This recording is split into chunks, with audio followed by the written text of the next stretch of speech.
Chapter 3. Woebegone.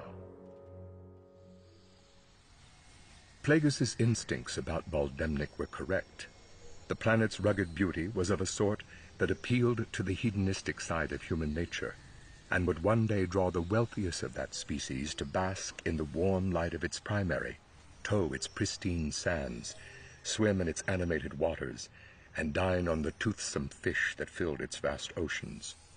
But in those days, humans were still relatively scarce in that part of the outer rim, and most visitors to Baldemnik hailed from hut space or the far reaches of the Perlemian trade route. And so Captain Elin La was Togruta, and her first mate, a Zabrak named Makap. The Woebegone's pilot was a Balasar, her navigator a Dracelian, and her 3 crew members, Clatuinian, Kalish, and an Aqualish of the Quara race.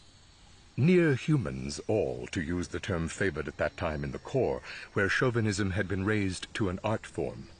The only non-sentient was a bipedal multi-appendaged droid called 114D after its model number. Baldemnik was but one of their planetary haunts.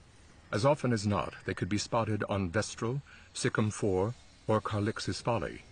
But all were similar in that Captain La and her shipmates rarely saw anything more of the planets than what lay within a radius of 5 kilometers from the principal spaceports, and their contact with indigenes was limited to spaceport functionaries, merchants, information brokers, and those in the pleasure professions. Theirs was a precarious business, at a time when pirates plied the intersystem trade routes, hyperspace beacons were few and far between, and a lapse in judgment could result in disaster. The cost of fuel was exorbitant.